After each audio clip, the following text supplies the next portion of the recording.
Welcome to your English 101 Structuring Arguments assignment. We'll go ahead and start going over this assignment in detail. If you have questions, of course, you can email me to let me know. The overview. You've heard me say it more than once, good readers make better writers. Therefore, it is important we examine how writers put their arguments together. Of course, we've studied part of that through purpose, audience tone, diction, ethos, logos, pathos, etc., but we can't forget structure. Structure is putting the parts in an intentional order to create meaning and effectiveness within an argument. In our readings for the week, we have looked at three main structures: classical oration, Toulmin argument, and Rogerian argument. The purpose of this assignment is to understand these structures and examine how they work within various pieces of writing.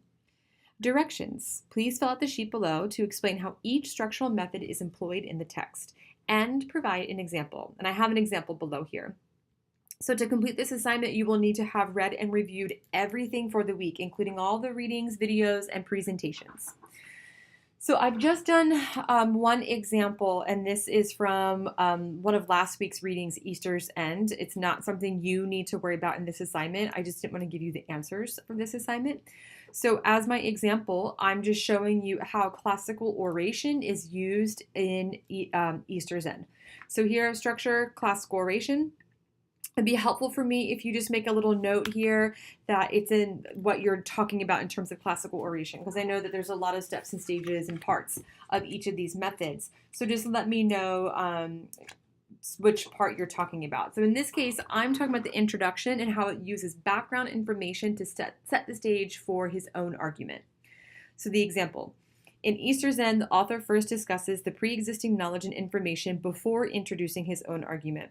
For instance, he writes, so this is my argument, and now I'm giving the example. So for instance, he writes, Polynesians represent for us the ultimate in exotic romance, the background for many a child's and an adult's vision of paradise. My own interest in Easter was kindled over 30 years ago when I read the fabulous account of Kon-Tiki village. But my interest has been revived recently by a much more exciting account, one of not heroic voyages, but of painstaking research and analysis. And then there's a little more information. I just have an ellipsis here to indicate that.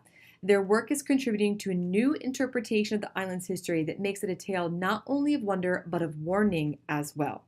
So this is showing how he's giving a little bit of conversation about Easter and his experience with that is a segue into his own analysis. So this is sort of what I'm looking for. So classical oration, tell me what about it you're showing me, and then give me an example of that. And so the way I have it structured here is each of our readings for the week: the egg and the sperm, how science has constructed a romance based on stereotypical male-female roles. You can show me how classical structure is used. Again, give me just a little indication here of what you're talking about, whether it's the introduction, whether it's how he is presenting his how he's actually it's a she. I'm sorry, how she is presenting her argument. For example, the lines of argument. If there's a good example of the Toulmin method, you can give me that and give me an example here. And if there's a good example of the Rogerian approach, you can give me an example here. Now, I will caution you, maybe not every single one will have all three. If that's the case, you can just indicate that it doesn't have that.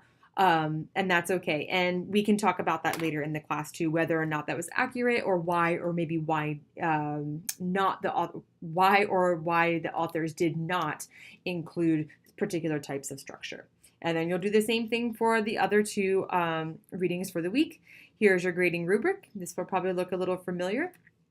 So this is your assignment for the week. So again, just to recap, you'll give me a classical argument example. Again, indicate what part of that method you're sort of isolating, Toulmin, and then Rogerian. If maybe one isn't there, we'll be honest with you. I think these two will probably be present in most of them. It's this one that might be a little bit more obscure, but please do look to see if you can find it.